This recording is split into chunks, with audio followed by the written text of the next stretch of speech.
thinking about anxious dogs, and really what that means is that their mind is engaged in the future and anticipating that nothing good can come out of the situation that I'm in.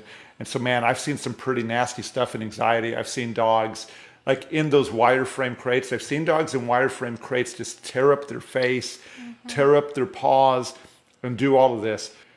So anytime that your dog enters into an anxious state, there needs to be something that tells your dog's brain to not go any further. And in general, those emotions are the emotions of frustration and discomfort.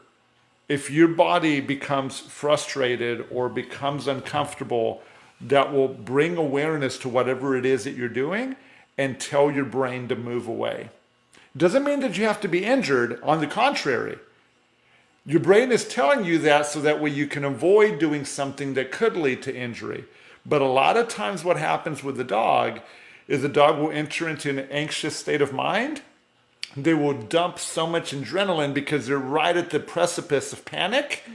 And that adrenaline will prevent them from experiencing the discomfort and the frustration that actually will get them to become calm. So what you got to do at the beginning signs of the anxiety is you have to say no further than this, because if it escalates, practically nothing will work for some dogs.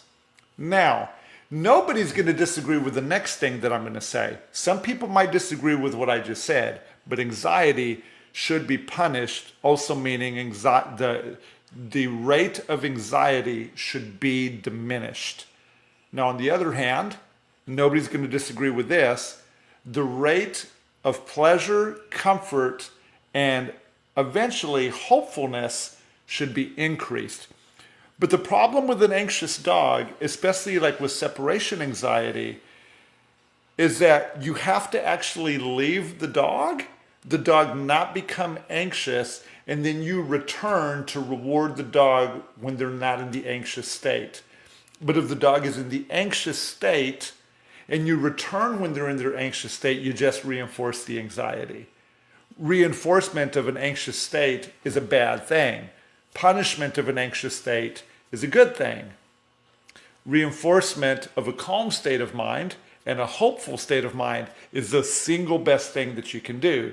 But if your dog cannot become calm, then you have to do something to get the dog out of that. So very, very important to understand that it's a two-sided coin. You can't just ignore the anxiety and hope that it goes away.